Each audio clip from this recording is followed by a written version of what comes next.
Well, hello there, everybody, and welcome to my first ever crash course in formal logic. In this first part of the first series, we're going to cover logic, arguments, and premises and conclusions, all explained simply. But I do have to warn you, one thing that won't be simple about this course is it is a crash course. We're going to be covering about 2 lectures worth of material in each one of these video presentations, so hold on tight for that.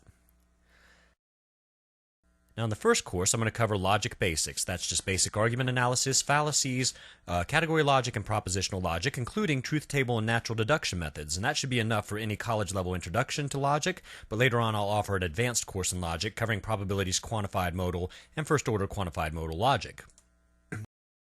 Now, Aristotle is the person we have to credit with first formalizing logic as a discipline, and he also created nearly every other discipline that we study in the universities almost from scratch. It's been said about Aristotle, he may have been the last person on earth who knew everything there was to know in his lifetime. Now, arguments, as we're going to study them, are not heated exchanges or personal assaults. And by the same token, they're not merely disagreements in opinions or the automatic contradicting of an opponent or one's opponent's position, even though the term argument is sometimes used that way in the vernacular.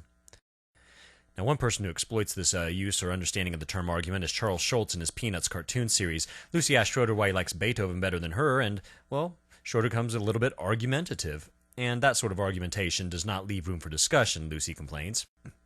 Linus is another person who's always itching for some verbal combat. When asked if it's a beautiful day, Linus replies with a lot of combative questions. And what he says last of all is pretty interesting. A good fanatic is always ready for an argument. Now that may be true, but a good fanatic is not ready for an argument in the sense that we are going to define the term.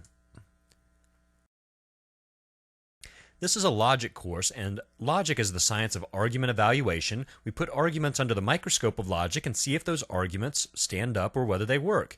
In order to do that, the first thing we're going to have to do before we study logic is to get an understanding of what an argument is.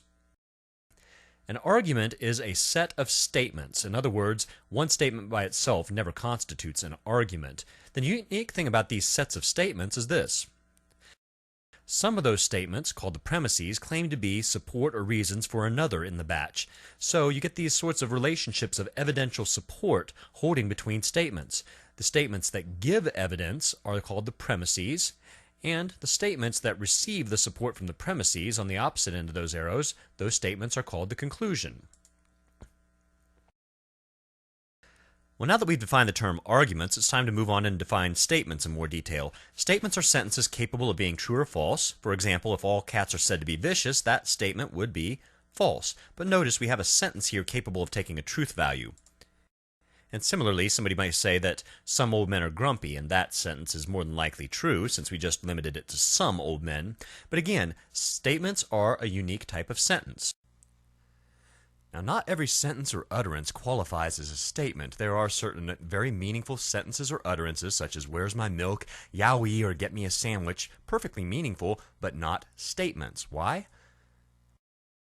Well, as a general rule, questions, exclamations, imperatives, and commands cannot take truth values because they don't assert anything about the way the world is. Therefore, they cannot be true or false, and they cannot be statements, and they cannot serve as premises or conclusions in arguments as we have defined the term argument. Well, so far I've given you a lot of important terms, the most important of which, on this little cheat sheet that you can look back on, is the term inference. That's the reasoning process of an argument. It's whatever type of reasoning gets you from the premises or to the conclusion, and we'll study that in more detail later on. For example, consider the following batch of statements. All film stars are celebrities. Halle Berry is a film star, and Halle Berry is a celebrity. You can divide these statements up into premises and a conclusion that can be reached upon them, and as it turns out, in this case, all of our statements turn out as true, but that is not always the case. Consider the following batch of statements.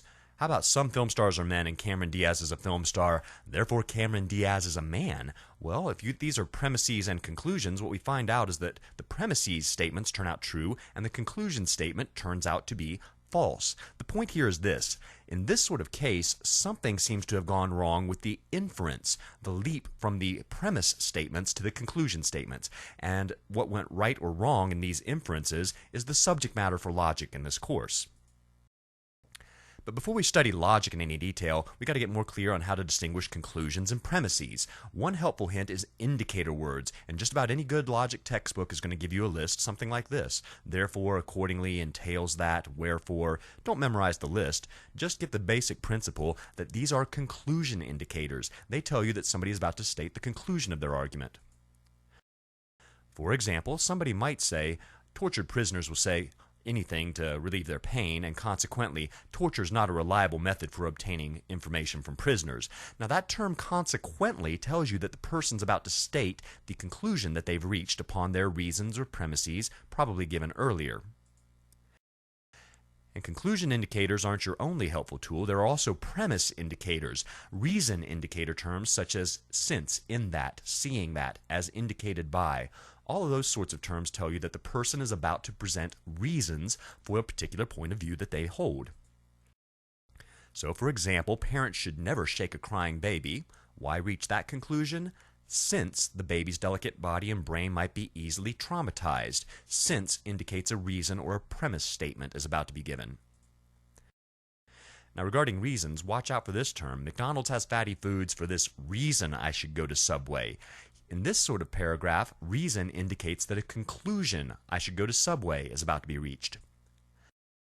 But by way of contrast, I should go to Subway for the reason that McDonald's has fatty foods. Well, here reason indicates that a premise is about to be offered. So for those of you who might be a little confused, let me clear this little matter up. When somebody says, for this reason, this looks back to a reason already given and says that a conclusion is about to be offered on the basis of reasons already given previously. However, for the reason that looks forward to a reason that is about to be given, so that is a premise indicator. There's some other helpful tips when you're dealing with paragraphs and conversations in everyday life. One indicator word may signal more than one premise. For example, since my company is in the red and I'm not seeing any hope of recovery, I should file for bankruptcy. Technically speaking, you could divide this up into 3 statements. My company's in the red, I'm not seeing any hope of recovery. The conclusion statement is, I should file for bankruptcy. 2 premises or 2 reasons were given for that conclusion.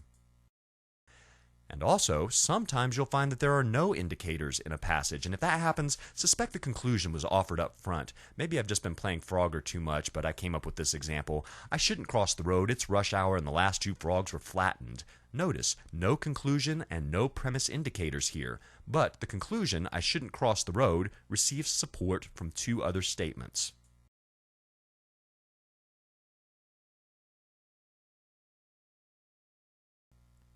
Well, as I promised from the outset of this video, in each video you're going to receive about 2 college-level lectures in logic. And this is where I start lecture number 2, basically. We're going to cover the topic of, is it an argument? Because I find that logic students, once they get started distinguishing conclusions and premises and making out inferences, they tend to find arguments in every conversation or paragraph that they read. And that's not the case. We need to distinguish between the paragraphs and conversations that contain arguments and those that don't. There are 2 conditions for an argument. You have to have a set of statements, the premises, claiming to present reasons, and a claim that there's a conclusion that has been supported. 2 claims. Now, the first claim, the factual claim, is not something that logic evaluates. The truth value of the premises, that's just something you have to figure out on your own.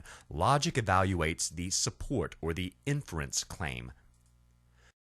But the point is, you have to have 2 claims on the table to have an argument. A factual claim or set thereof without the inference claim amounts to a non-argument. So to spot arguments and non-arguments, you have to learn to spot inferences and spot non-inferences. So we have 2 lessons to cover here real quickly. First, spotting inferences. Inferences can be explicit when they use premise or conclusion indicators. That makes things easy. Since my company's in the red and I'm not seeing any hope of recovery, I should file for bankruptcy. The premise indicator word there gives away the inference. So use those indicator words if you find them in a passage, but watch out for them. I have a few caveats that I need to add later on. Otherwise, the inference can be implicit. For example, in the case of the frog crossing the road, the reader had to catch the inference because no indicator words were offered. So arguments may lack indicator words, and in a second we're going to see a few non-arguments that might even have the indicator words. The point is this: don't use indicator words as a crutch for spotting inferences and such. If you think that you have an implicit inference on the table, insert a therefore in front of whatever you think the conclusion is, and if the passage makes sense, chances are you are dealing with an argument. In the case of the frog, it's rush hour and the last two frogs were flattened, therefore I shouldn't cross the road, makes perfect sense. Therefore, we can tell the inference was there all along, it was just implicit. Now consider this: as Einstein developed his relativity theory, he was unknowingly laying the groundwork for quantum theory, and since Einstein published his theories, quantum theory has enjoyed many successes. Looks like we have premise indicators indicated in the red, right? Well, that would be wrong. As and since are not being used here to indicate premises or reasons. They are time indicators. As means at the same time, and since means subsequent to the time. Consequently, there is no inference really being made here and no argument. Now contrast that with a passage like this. Since quantum theory was not likely to develop without Einstein's work, he deserves some credit for the theory, despite the fact that he actually disliked it. Interesting bit of trivia, right? Well, we're being asked to infer here. Since is being used as a premise indicator, and the conclusion here is that Einstein deserves credit for a theory that he really didn't like. Well, now let's talk about non-inferences, specifically 4 types of non-inferences that are commonly mistaken for arguments. If you want a more detailed exposition of this, I recommend Patrick Hurley's Concise Introduction to Logic, but in the meantime, I'm going to abbreviate that sort of conversation drastically and just cover the 4 main areas where students are tempted to make mistakes. Instruction does not amount to offering of an inference. Whether the instruction is negative, like a warning, the U.S. cannot keep running up its deficit without winding up in the same financial catastrophe as Greece, or a positive bit of advice. If we want to keep the U.S. economically secure, we ought to first cut reliance on foreign fuels. Now, the temptation on the part of students is to twist these bits of advice and warning into premise-by-premise arguments like premise, the U.S. should not allow itself to wind up like Greece, and premise, if it runs up its deficit, it will wind up so. And there's a conclusion that follows. And the same sort of thing happens in the case of the positive bit of advice. The U.S. should not allow itself to lose economic security, and economic security is best preserved, plausibly, through less reliance on foreign fuels. And a conclusion follows that the U.S. should decrease its reliance. Now, for a lot of students, this might be tricky because they're thinking that the warner or the advisor would certainly like the arguments that we spelled out premise by premise, and that surely they were assuming something of this form of reasoning or logic when they offered their warnings and bits of advice. But how do you know, for example, that the advisor thinks that less foreign fuel dependence is the best solution to our economic security problems? You are attributing a premise to the arguer that they really didn't argue, and this is a tricky point. Warnings and advice usually are based on or presuppose some reasons, but that does not mean that the advisor offered or stated them. So when somebody offers you warnings or bits of advice, that doesn't mean that they're offering you an argument per se. And a similar point holds with respect to expressing opinions. Take a look at the lover's quarrel below. You're always nagging me for spending time with my friends and you're just jealous. His interlocutor responds, no, you just don't want to spend time working on the marriage. Now the temptation is to attribute an argument premise by premise to the arguers in this case. Your accusations are merely based on jealousy of my friends, and premise, such accusations so based are unfair, and the conclusion is, your accusations are unfair. But wait a minute. The interlocutor in these cases, I shouldn't call them an arguer, really didn't offer a premise by premise argument like this, did they? Again, just because you think the speaker does, should, or must hold a set of reasons for what they say or express does not mean that they have those reasons. You're just guessing at that, and it certainly doesn't mean that they've offered them and that they've offered some sort of argument.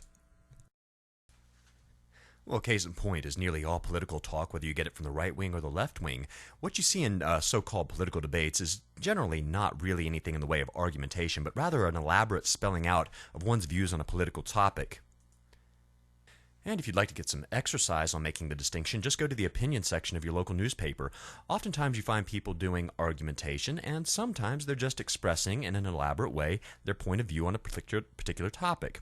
So to be able to make the distinction within that sort of section of the paper is a very important skill to develop. Now let's talk about information giving. That does not amount to inference offering. Consider reports. Reports just give you information. The temptation on the part of students is to see a slant or a gist, or to sense that a reporter is driving at a conclusion, and then to assume that the reporter has offered an argument. For example, if somebody says sales of assault guns have increased drastically, critics of assault rifles say the following, and recent school shootings have resulted in, well, obviously this person seems to have an axe to grind. They're presenting a lot of negative information. But notice, they didn't state a conclusion off the basis of this information, and hence they did not offer an argument in our sense of the term. Expositions are another form of information giving. They're just lengthy talks around a topic, and if you confuse these for arguments, you probably gave into the temptation to confuse the topic sentence of the talk with a conclusion, but that's not the same thing. If somebody says eggs Benedict is a delightful and impressive dish you can make easily, and this is how you poach the eggs and prepare the muffins, and here's how to make the sauce, they're not arguing you into the position that eggs Benedict is a delightful and impressive dish. They're just giving you a lot of instructions, an exposition on exactly how eggs Benedict is made. And illustrations are expositions that are littered with examples. These can be very confusing because the temptation is to confuse an assumption that the speaker makes, followed by some examples, with a controversial conclusion that is argued for from various instances. These are very different cases. Compare the following. Suppose somebody says there's many types of screwdriver, including the Phillips head, the flat head, the hex, even the early Robertson's head.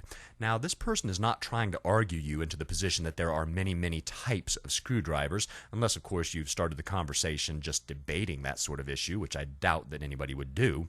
It just doesn't seem like a controversial conclusion. They're just giving you an exposition with examples. Now, by way of contrast, at a War and Peace rally, if they said war by itself can never resolve conflicts, now that sounds controversial. The person may choose then to back up their claim with instances like the Civil War bringing decades of division, World War I ending with the treaty that brought World War II, consequently the Cold War, turmoil in Korea and Vietnam. Clearly, this person is arguing from instances, and that's a different thing altogether from illustrating a topic sentence. So bear in mind, topic sentences are not conclusions, and there's a temptation to confuse topic sentences with conclusions that needs to be resisted. Now, there are various connections between ideas that do not amount to offering an inference, and this can be confusing because inferences involve some relationship between ideas contained in the premises and ideas contained in the conclusion. But there's other ways of connecting ideas that do not involve inference. Explanations are a very popular one. That's where you try to shed light on some sort of event or phenomena, and usually you have an explanandum. Here's a hint. That's the thing you're dumb about. And then you have the explanans, which answers why is that thing happening? But that doesn't mean that the explanandum and explanans constitute conclusions or premises. Consider a great classic case, the case of Sir Isaac Newton, who had a certain explanandum. Why do ocean tides roll in at night? He gives the explanans. There's a gravitational force that holds between the moon and the waters. Now, the temptation on the part of students is sometimes to take the explanandum and treat it as a conclusion, because if there is a gravitational force holding between the moon and the waters, it would follow that ocean tides would roll in at night. But notice, nobody was really confused as to whether ocean tides rolled in at night. We didn't know why it was happening, but nobody had to be argued into that as a conclusion. This was not an argument. Now, explanations are, like arguments, reason-giving activities. The explanans gives you a reason why the explanandum is happening. Even consider this example. Lucy asks, "Why don't you ever call me cutie?" Now, there's an interesting explanandum, and Schroeder apparently gives her an answer, or an explanans, that she doesn't like, because he doesn't think she's very cute. And Lucy complains that she hates reasons. Now, explanans do give a reason for the explanandum. That's true, but it's not the same relationship as a premise and conclusion relationship. Now, here's a difficulty. Sometimes if an explanation is good and it covers a lot of ground, doesn't that argue for its truth? And the answer is yes, sometimes. But notice something here. First of all, when that sort of thing happens, usually what you have is not an argument for the explanandum, you have an argument for the explanans, the answer why, because the answer why is so good.